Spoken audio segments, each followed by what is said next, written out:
Los Angeles Chargers. Where are they on the consensus thing here? The composite has the Chargers 7th overall, A for PFF. I do think they did have a nice draft. They kicked it off with Joe Alt.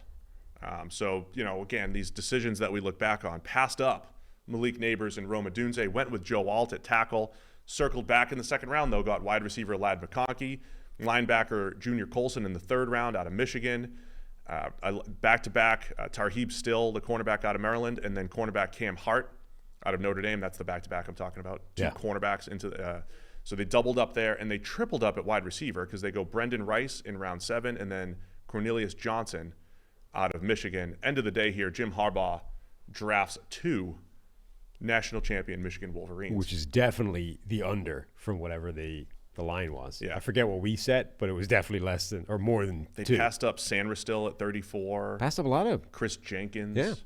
I thought they might grab one of those guys. But I love those first 2 picks, Joe Alt and Ladd McConkey. Going back to this, how many of these conversations have we had the last couple of years? Tackle, receiver, tackle. What do you do? I think the Chargers got Joe Alt, I think, is one of the best tackle prospects we've seen since we started this in 2014. I think he's one of the cleanest projections, and they're going to take him and put him at right tackle, put him with Rashawn Slater on the opposite side, and now become one of the better tackle duos in the NFL potentially. Did you see that the meme about Joe Alt at draft during the draft? Because he was one of the guys, the cameras in his living room type of thing. We got to see his reaction. Here it is. What did he do? I forget. I don't know where I've stolen this from, so apologies if I'm not giving somebody credit. It's a picture of Joe Alt sitting in his chair, and anyway, it says just a series of bullet points. Negative drip, 0 aura, lives in a log cabin in Minnesota, wears only quarter zip pullovers. Bio says Isaiah 6'8", football and fishing. Yeah, bro's about to play 15 years of Pro Bowl football. I think somebody just described Joe Thomas. Exactly, right? He went fishing out in the lake instead of going to the draft. Joe Alt in his log cabin in Minnesota, just ready for the call. Same idea. Great NFL prospect right there. That's fantastic. So Alt, look, I love that. And by the way, what a Harbaugh guy. How much does he love that profile? I don't know if Chargers fans have changed their tune. I haven't interacted with the few Chargers fans out there over the last few days. But I do know when pre-draft, when they were faced with the decision of Joe Alt from Notre Dame or a Malik Neighbors, incredible playmaker on a team that has no good proven receivers. I know Chargers fans really wanted Malik Neighbors. I'm generally on the team that says, give me the playmaker, and I would be thrilled to see what Justin Herbert and Malik Neighbors could have done together. But I also think Joe Alt is fantastic. And here's the other thing I'll say. When we go back, I tweeted this out before the draft too, when we go back to the Jamar Chase, Penei Sewell debate, you look at PFF WAR, you look at the success of their teams, it really has been a wash.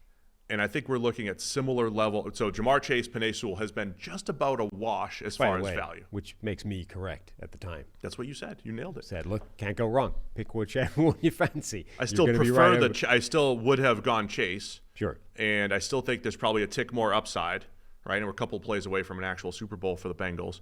But it's been pretty much a wash using WAR as a proxy. You could argue that Penei Sewell is more valuable because maybe there's fewer tackles that provide that type of value, however you want to do it. But I think we're looking at similar caliber prospects here. I think that's a good proxy of Joe Alt equals Penei Sewell, Malik Neighbors equals Jamar Chase. So either way, I think the Chargers end up in a good spot. The key here is I think they got a receiver that can contribute in Ladd McConkey in the second, whereas the tackles that were available in the second, I think were going to be far more risky and for the Chargers. That always felt like a difference-making dynamic in this particular draft was the second wave of wide receiver, I think, was always going to be a lot more comfortable than the second wave of tackle. So if you were in that Penei Sewell versus Jamar Chase debate at the top of the draft, I would have gone tackle this year because I think you just have a better shot of backfilling it with the receiver later on. Isn't this every year, though? This is not always. It's most years. But I saw a bunch of Chargers fans that were like tweeting through it during the time, and they were like ready to off themselves when Joe Alt was the pick. And then an hour, the next day, it's like, oh, we are so back, Yeah.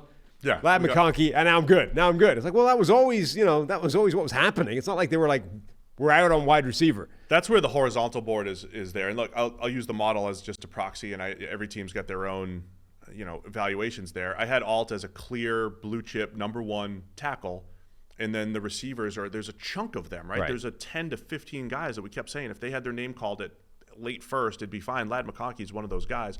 So Ladd, I think, brings – look, the depth chart that the Chargers have now with Ladd McConkey, Quentin Johnston, and Josh Palmer, I mean, it doesn't feel great, but I think you can't solve everything in one draft. So you got Joe Alt as the starter. I love that. And then Ladd McConkey with his speed, change of direction, the speed at which he runs his routes, gets in and out of his breaks. I think he could do some serious damage on the outside or in the slot. Still more work to do at receiver, though, for the Chargers.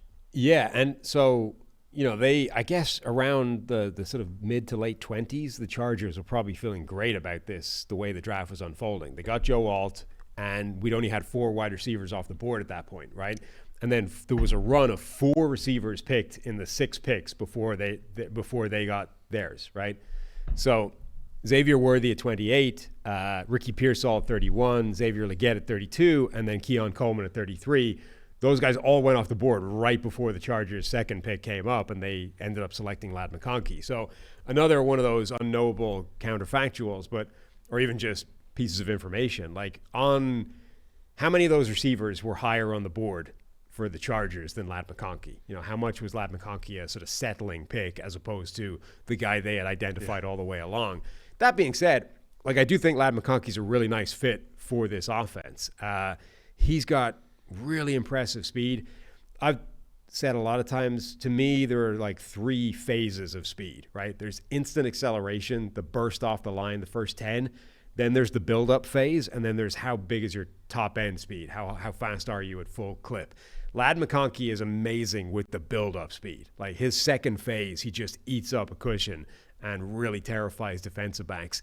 And then the thing that really separates him from everybody else is he is able to snap off breaks, route breaks laterally instantly. His lateral cuts, his ability to cut on a dime on a dig route or a comeback, or those blaze outs that he runs are absolutely sick. So I actually think it's quite a nice – Quentin Johnston's had a sort of the kind of rookie season that would make you question whether he's going to be anything going forward at all.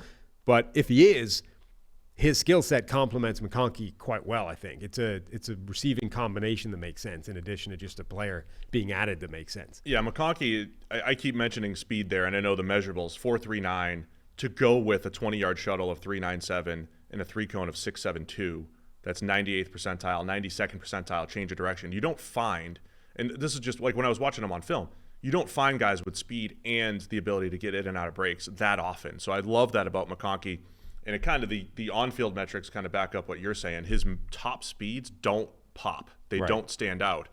But he's 100th percentile gas in 2022, 98th percentile last year. It's all the other acceleration, middle of the route. I just think the speed at which he runs routes, maintains that speed in and out of breaks, is massive for him to create separation. I think he has a chance to be a high-volume type of target for the Chargers. So I love those first 2 picks, and I really like the third pick, Junior Colson, another guy that, again, Dane Brugler's top linebacker, and wasn't our top linebacker, but I get it. Watching him, he reminded me a little bit of what's his face from the Packers? Quay Walker? Quay Walker. I just lost. Just makes the plays, makes the right plays, right? Makes the plays in front of him. I don't think he does anything flashy. I think Colson's solid in coverage. He's quick in the run game, sees it pretty well. And then you've got the scheme familiarity. We talk a lot about the Ravens and Michigan scheme going all across. That's the new fad.